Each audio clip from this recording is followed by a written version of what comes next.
Assalamualaikum warahmatullahi wabarakatuh. Kami dari kelompok 2 ingin mempresentasikan hasil kerja kelompok kami yang akan dijelaskan oleh Anissa Nabilah, Diana Julianti, Fahira Fitria Roza Prabowo, dan saya sendiri Maulidia.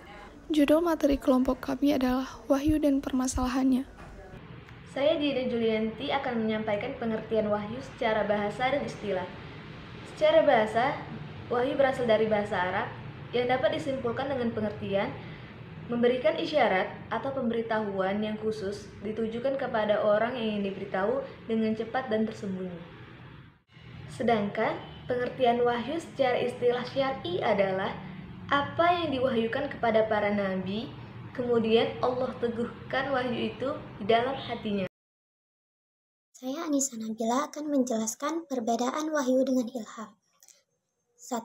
Wahyu datang melalui atau dengan perantaraan malaikat Jibril, sedangkan ilham datang melalui pengujaman langsung oleh Allah kepada yang dikehendakinya.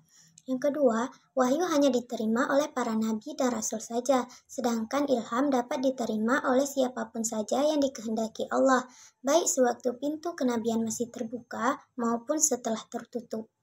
Yang ketiga, wahyu diterima untuk kemaslahatan seluruh umat manusia atau umat-umat tertentu, sedangkan ilham hanya untuk yang menerimanya saja. Yang keempat, pintu wahyu sudah tertutup sejak berakhirnya tugas kenabian, yaitu setelah Nabi Muhammad SAW diutus.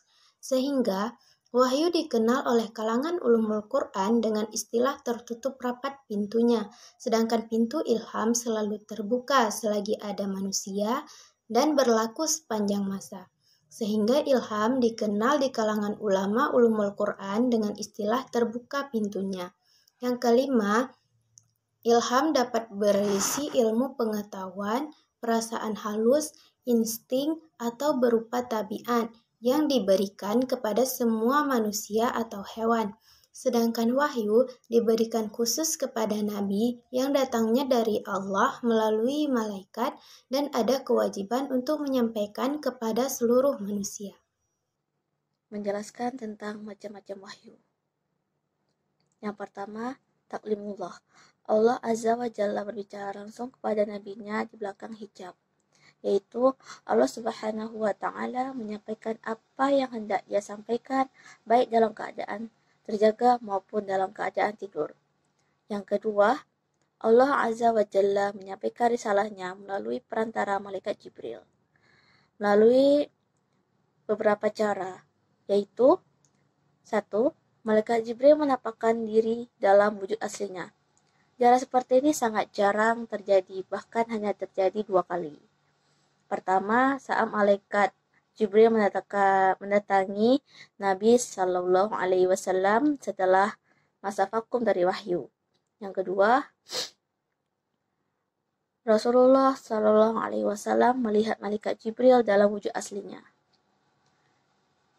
Yang kedua, malaikat Jibril alaihissalam terkadang datang kepada Nabi Sallallahu Alaihi Wasallam dalam wujud seorang lelaki. Pada wujud seorang lelaki ini, dia bernama Dilyah Al-Qalbi. Dia adalah seorang sahabat yang tanpa rupawan.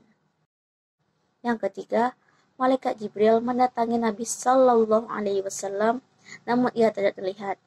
Nabi mengetahui kedatangan malaikat Jibril, terkadang suaranya seperti lonceng ataupun terdengar seperti suara dengung lebah. Yang ketiga, wahyu disampaikan dengan cara dibisikkan ke dalam kalbu, yaitu Allah Azza wa Jalla atau malaikat Jibril meletakkan wahyu yang hendak disampaikan ke dalam kalbu Nabi Shallallahu Alaihi Wasallam disertai pemberitahuan bahwa ini merupakan dari Allah Azza wa Jalla. Yang keempat, wahyu diberikan Allah Azza wa Jalla dalam bentuk ilham, yaitu memberikan ilmu kepada Nabi Muhammad Sallallahu Alaihi Wasallam saat beliau berijtihad pada suatu masalah. Yang kelima, wahyu diturunkan melalui mimpi, yaitu Allah Azza wa Jalla terkadang memberikan wahyu kepada nabinya dengan perantara mimpi. Sebagai contoh, wahyu yang diturunkan kepada Nabi Ibrahim agar menyembelih anaknya. Selanjutnya, cara-cara penyampaian wahyu. Yang pertama, melalui mimpi. Contohnya adalah mimpi Nabi Ibrahim alaihissalam untuk menyembelih putranya Ismail. Yang kedua adalah dari balik tabir. Contohnya seperti kisah Nabi Musa alaihissalam, seperti dalam firman Allah yang artinya, dan tatkala Musa datang untuk munajat dengan kami pada waktu yang telah kami tentukan, dan Tuhan telah berfirman langsung kepadanya. Berkatalah Musa, "Ya Tuhanku, nampakkanlah diri Engkau kepadaku, agar aku dapat melihat kepada Engkau." Surah Al-A'raf ayat 143. Yang ketiga yaitu melalui malaikat Jibril. Sekian presentasi dari kami, lebih dan kurang kami mohon maaf apabila ada kesalahan. Wassalamualaikum warahmatullahi wabarakatuh.